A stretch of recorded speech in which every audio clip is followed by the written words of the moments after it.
Olá, boa noite. A violência contra a mulher cresceu durante a pandemia. O Anuário Brasileiro de Segurança Pública apontou que o número de feminicídios no país chegou a mais de 640 só no primeiro semestre de 2020, um aumento de quase 2% em relação ao ano passado. Aqui na Bahia já são 99 casos. Hoje, no Band Entrevista, eu converso sobre esse assunto com a promotora do Ministério Público, Ana Rita Nascimento. Boa noite, doutora. Boa noite, minha amiga. Como vai, Carolina?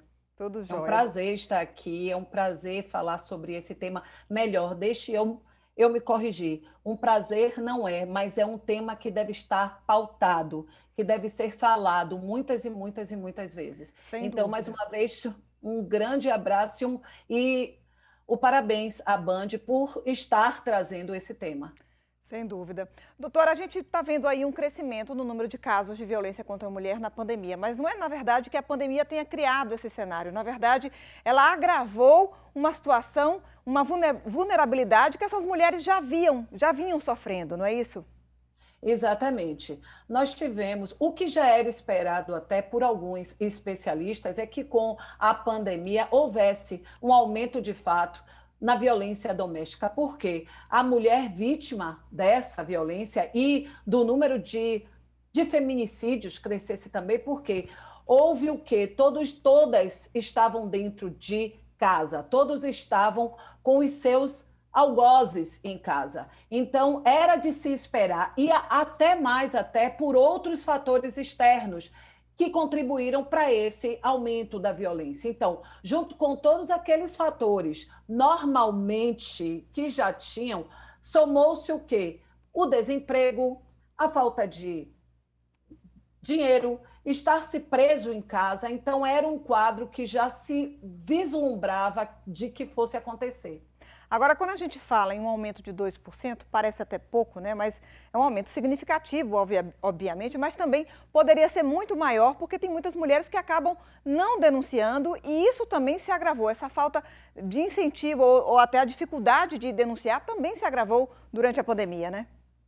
Exatamente, Carolina. Se antes, olhe, nós temos que ver e sabemos que a mulher, quando ela busca a autoridade policial, quando ela busca o Ministério Público para denunciar a violência doméstica, ela já transpõe, ela já passa vários obstáculos. O dela mesma pessoal, a vergonha, o medo do seu agressor, o medo de que ele tome, como muitos dizem, que vai tomar a guarda dos filhos, a dependência econômica. Então, quando ela chega lá, ela vence várias barreiras. Imagine agora na pandemia, quando todos nós, em tese, tivemos que vir para casa, estarmos dentro de casa, e que houve uma maior dificuldade de acesso até às autoridades, apenas sendo feita logo no início da pandemia pela via virtual, a do telefone. Então, o que era difícil ainda se tornou um pouco mais difícil. Por isso mesmo é que algumas campanhas foram lançadas, como a do xizinho na mão, do próprio CNJ, para que a mulher que está em casa presa com aquele violador, ela fosse numa farmácia, várias farmácias credenciadas que entraram nessa luta e mostrasse a mão, o X, era um pedido de socorro. Então, sim, Carolina, nesse período foi muito difícil. Por isso que é tão importante a gente estar sempre falando sobre esse assunto, né, doutora? Porque a informação é fundamental nesse momento. As mulheres precisam saber como denunciar, não indo só presencialmente numa delegacia. Por exemplo, existe a delegacia digital. Como é que é essa realidade aqui na Bahia? Exatamente. A delegacia digital, ela existe, atende-se por essa via. O 180 também atende a todas essas mulheres que precisam. O Ministério Público tem uma linha direta, o GEDEM, que trata do tema. A delegacia, junto com toda a estrutura da própria Polícia Civil, criou-se um link direto para que essas mulheres pudessem pedir socorro. Então, os casos, houve, e aí é bom que se diga, né, Carolina, que houve até aumento dessas ligações pedindo ajuda, ou seja, o sistema funcionou.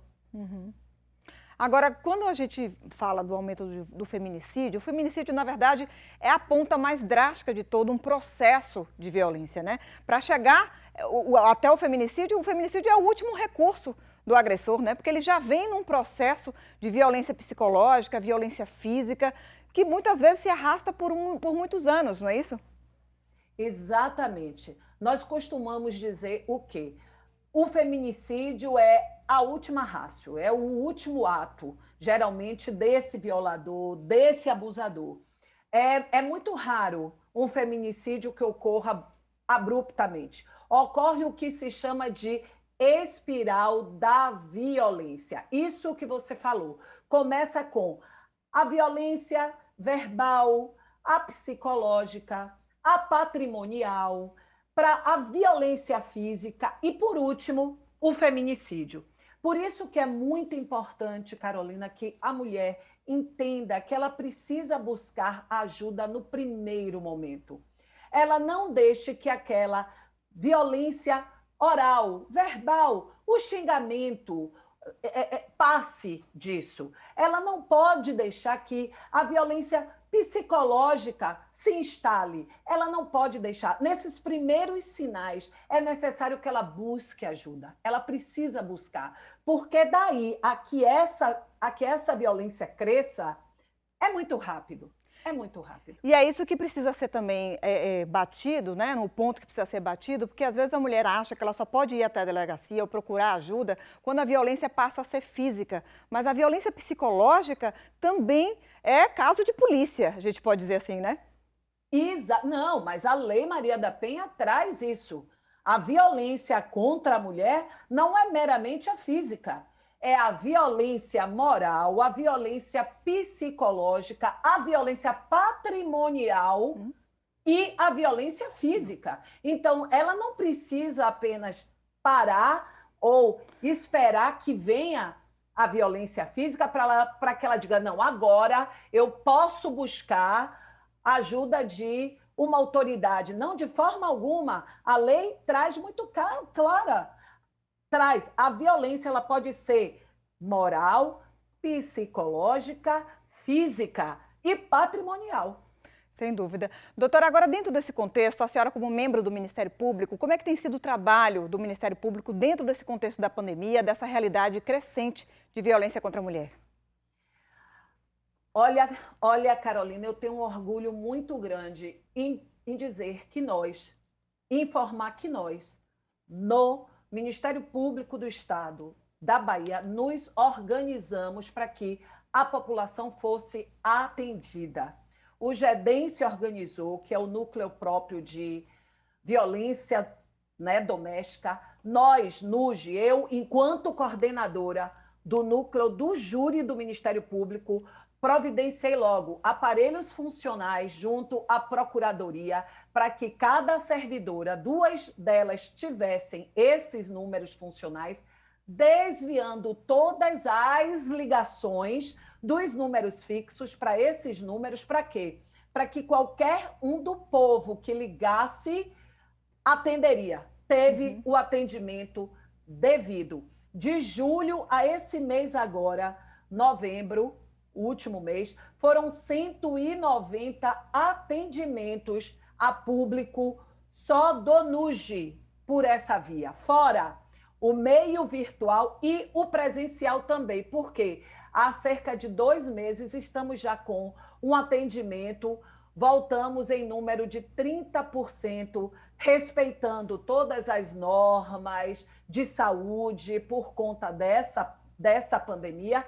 E o NUJ, por exemplo, tem plantão presencial às terças e às quintas-feiras, das 9 às 14, assim como todos os outros órgãos. Então, o Ministério Público sempre esteve presente, ele nunca esteve fechado, ele nunca deixou de estar presente.